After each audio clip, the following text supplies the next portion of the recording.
Hello everyone, welcome back to my YouTube channel. From this video we are going to start our new series, that is estimation. Okay, so before starting the estimation series we will discuss some key points that are important before starting the estimation series.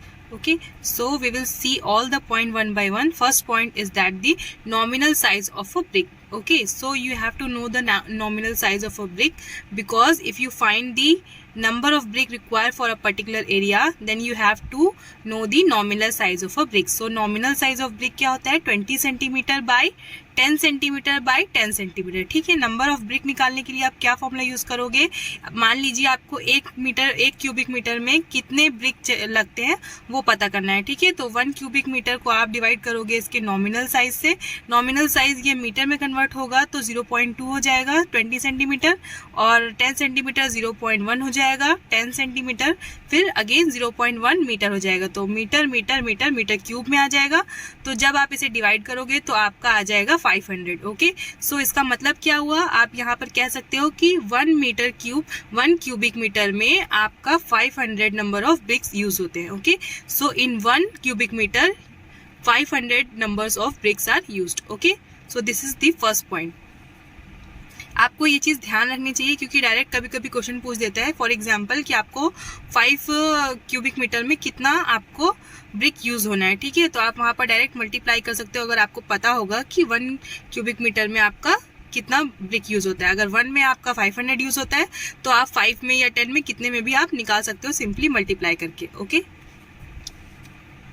अब next हम देखेंगे second point is the density of steel.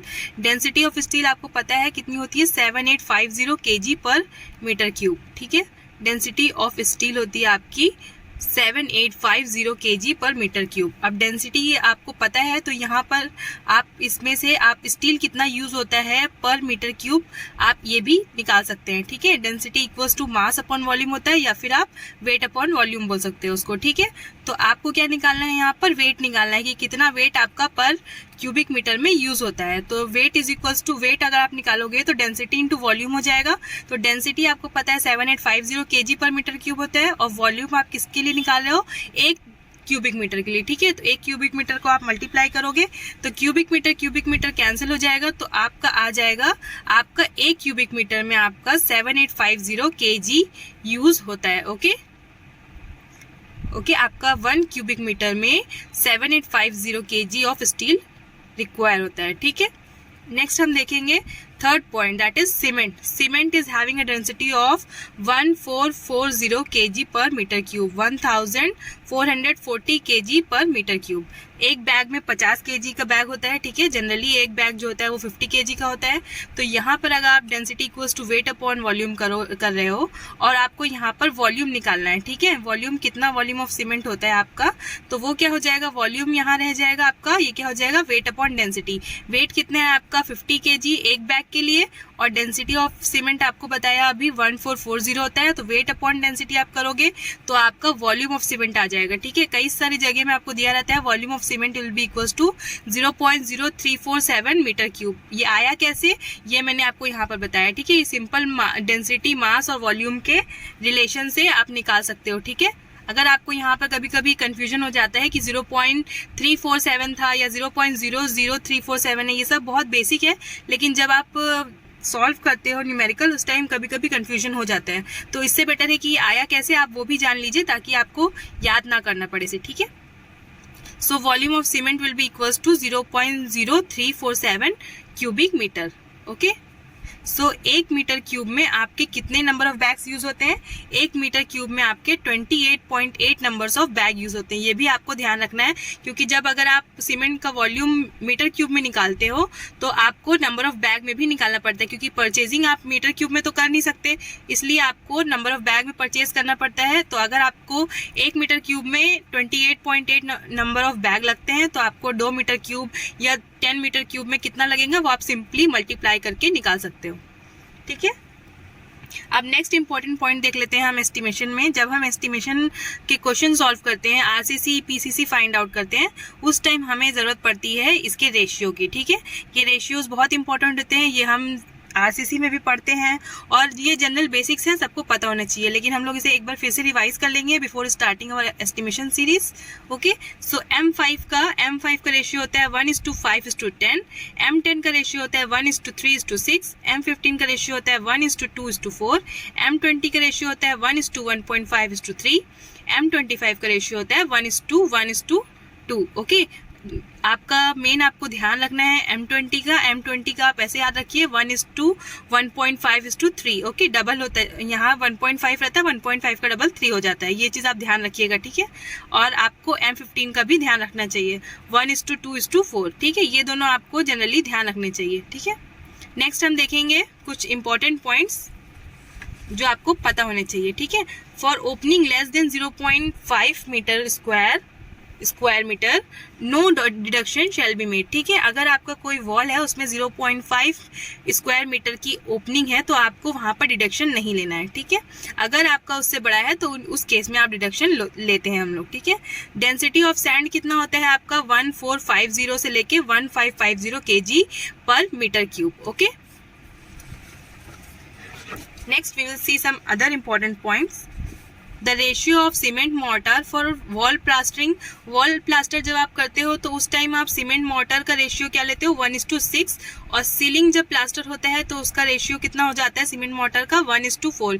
ये cement mortar के लिए बता रहे हैं, ठीक है। सीमेंट मोर्टर के केस में अगर आप वॉल प्लास्टर करते हो तो आपका सीमेंट मोर्टर का रेशियो होता है 1:6, और सीलिंग प्लास्टर के लिए आपका सीमेंट मोर्टर का रेशियो होता है 1:4, ठीक है। मोर्टर और कंक्रीट सेम नहीं होता है, मोर्टर और कंक्रीट डिफरेंट होता है, ठीक है। ये चीज़ हम आपको पता होनी चाहिए और हम आगे भी डिस्कस करेंगे। एक्सकेवेशन किस में मेजर होता है, अब हम देखते हैं कि कौन कौन सी यूनिट यूज होती है मेजरमेंट के लिए।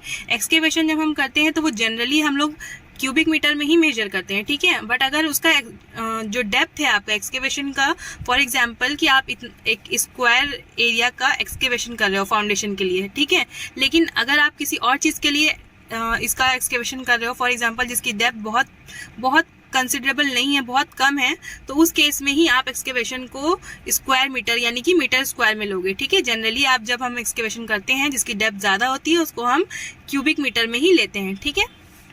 प्लास्टरिंग और फ्लोरिंग, जब आप फ्लोरिंग और प्लास्टरिंग करते हैं, फ्लोरिंग और प्लास्टरिंग के केस में आप हमेशा मीटर स्क्वायर में ही मेजरमेंट होता है, ठीक है। जब आप इसका किसी को कॉन्ट्रैक्टर को भी अगर आप इसका कॉन्ट्रैक्ट देते हैं तो वो मीटर स्क्वायर में ही मेजर करते हैं, ठीक है। वाटर पाइप स्कर्टिंग ये सब किस में मेजर होती है, मीटर में, ठीक है। वाटर पाइप स्कर्टिंग आप खरीदोगे या फिर आप कॉन्ट्रैक्ट में दोगे वर्क के लिए तो वो मीटर में ही परचेज भी होती है और मीटर में ही कॉन्ट्रैक्ट में जाती हैं, ठीक है। Steel work is measured in terms of weight, steel जो है वो वेट के टर्म्स में मेजर किया जाता है, क्यूबिक मीटर में मेजर नहीं किया जाता जनरली, ये हमेशा वेट के टर्म में मेजर किया जाता है। वेट जैसे कि आप केजी, टन, कुंटल ये सब में मेजर होते हैं ये, ठीक है। Cement is calculated in terms of a number of bag, अभी मैंने आपको बताया था कि अगर आपकी सीमेंट की क्वांटिटी जब आप कैलकुलेट करोगे तो वो क्यूबिक मीटर में आएगी, तो आपको उसको नंबर ऑफ बैग में कन्वर्ट करना पड़ेगा, क्योंकि परचेजिंग करते टाइम आपको नंबर ऑफ बैग में ही उसे खरीदना पड़ता है, ठीक है। जैसे आप स्टील जो है वेट में खरीदते हो वैसे ही आप सीमेंट जो है नंबर ऑफ बैग्स में खरीदते हो, तो आपको एक क्यूबिक मीटर को बैग में कन्वर्ट करना आना चाहिए, उसको बस सिंपली आपको 28.8 से मल्टीप्लाई करना रहता है। Okay, so we will see the next point, that is items such as wash basins, WC pan, kitchen sink, electrical point are measured in numbers, ठीक है। वॉश बेसिन हो गया आपका, जो WC pan होता है, आपका किचन के सिंक्स होते हैं, जो इलेक्ट्रिकल पॉइंट होते हैं, वो सब नंबर्स में मेजर होते हैं। नंबर्स मतलब आपको क्वांटिटी में मेजर होते हैं, आपको 10 यूज करने हैं, 15 यूज करने हैं, ओके। सो ये आपकी क्वांटिटी पर डिपेंड करता है, इसीलिए नंबर्स में मेजर होता है। 1 क्यूबिक मीटर में 35.31 cubic feet होते हैं। Okay, so these are some important points that you have to know before starting the estimation series, and I will hold this video for a second so you can take a screenshot of it और you can write it down. अगर आप किसी चीज़ को लिखते हो तो वो आपके दिमाग में थोड़ा लॉन्ग टाइम तक के लिए रहती है। अगर आपको इसका स्क्रीनशॉट लेना है तो आप इसका स्क्रीनशॉट ले लीजिए, या फिर आपको इसे नोट डाउन करना है तो आप इसे नोट डाउन कर लीजिए, ताकि हम जब एस्टिमेशन आगे पढ़ेंगे तो आपको ये सब चीज़ें दिमाग में रहेंगी। Okay, so I hope you like this video. Thanks for watching. If you have enjoyed this video then please like it and share it with your friends. Thank you.